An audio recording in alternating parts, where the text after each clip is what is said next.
I've played my fair share of horror games, but Heartworm doesn't land the fundamentals of what makes the atmosphere, story, gameplay, or enemy designs good. It utilizes elements from Silent Hill and even Fatal Frame, sure, but the blend only goes surface deep. At best, this is a very short, puzzle driven narrative about life, loss, and coming to terms with where it all leads. That's the real core of the game, not horror, but acceptance. Everything else feels like it was poorly set as an obstacle. The entire narrative revolves around memories, more specifically the memories of the dead. There are rumors of a house off the grid, far from civilization, where anybody who has gone searching for never returns. Our protagonist, Sam, arrives at this mysterious location seeking answers about life, death, and what lies beyond. The real question is, do they find what they're looking for, or something far worse? It's something that you will have to figure out for yourself. This game offers 3 different endings: normal, bad ending, and of course the true ending,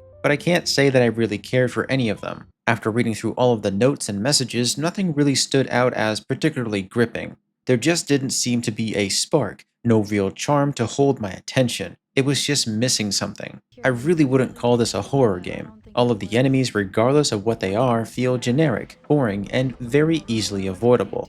The world fails to create this tension that you would expect to be drawn into. On top of that, Sam's narration does an awful job immersing you. There are a million reasons to hate hospitals, reason to look forward to coming to one. All of the possible ways to die, and exactly one way to be born.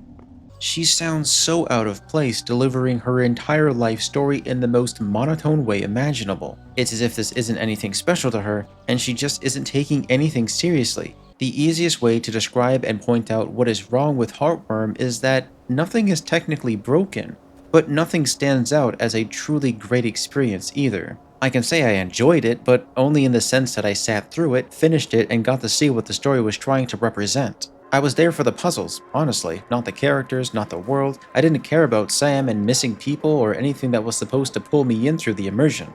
Heartworm is a game that functions, but it leaves little behind once it's all over. I've already forgotten the lessons that I was trying to teach. It's not that the game lacked content or felt lazy, it just lacked direction. Like, what was the whole point in it being so slow, generic, and blatantly easy? Boss fights were a joke, enemy encounters were a joke. It feels like the main goal here was to nail the visual style of classic survival horror, but not anything else, while tossing in a story and some solid puzzles while calling it a day. Everything else in this game felt secondary, like it didn't even matter.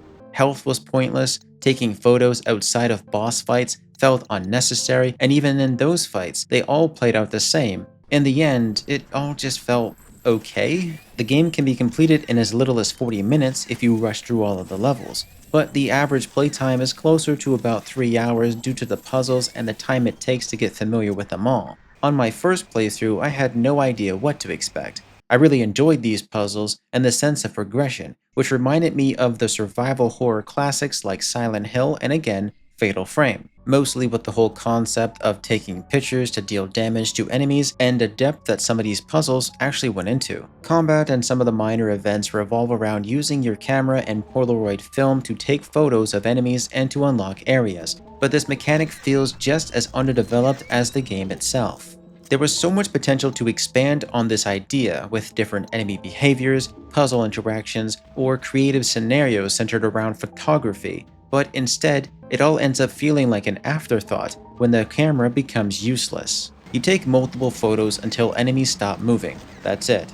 I'm not sure why this mechanic was chosen over traditional weapons, while also using the take a picture it'll last longer idea. I guess I could understand because the game is dealing with memories, but that's what you're given. It adds very little to the experience and only highlights how much stronger the puzzle design is compared to the lack of meaningful gameplay. I really just wanted to get to the next puzzles. Thankfully, these puzzles were well designed, never too obscure or frustrating. One standout feature was the sliding puzzle involving the clocks, numbers, and placements. Even though I usually hate this specific type of puzzle, the twist here kept me genuinely engaged for the next 15 minutes, as I started to piece together the numbers and the corresponding placements. It actually made you think, and when I finally put the pieces together, there was a real sense of accomplishment. The same goes for the chess puzzle. It was another highlight in a world devoid of engagement. While those moments showed real care and design, everything else felt undercooked. The figures that chased Sam, the camera mechanics, and the exploration all came across as underdeveloped and lacking the same level of attention or detail when all is said and done. From the outside, Heartworm presents itself as a retro love letter to Silent Hill and classic horror games like Fatal Frame. But once you sit down and play it, you quickly realize it's not what you expected. It's very short, repetitive, and dull across the board. Sam sounds out of place, and you will likely feel the same way because nothing she ever says feels like it matters in her out-of-touch tone. The only real motivation here for me came from the puzzles, which, while enjoyable, also ranged from blatantly easy to decently well designed. Everything else struggles to hold your attention, making Heartworm feel like a stylish shell than a meaningful experience. But here's the strange part. That doesn't mean that I didn't like it. Far from it, actually.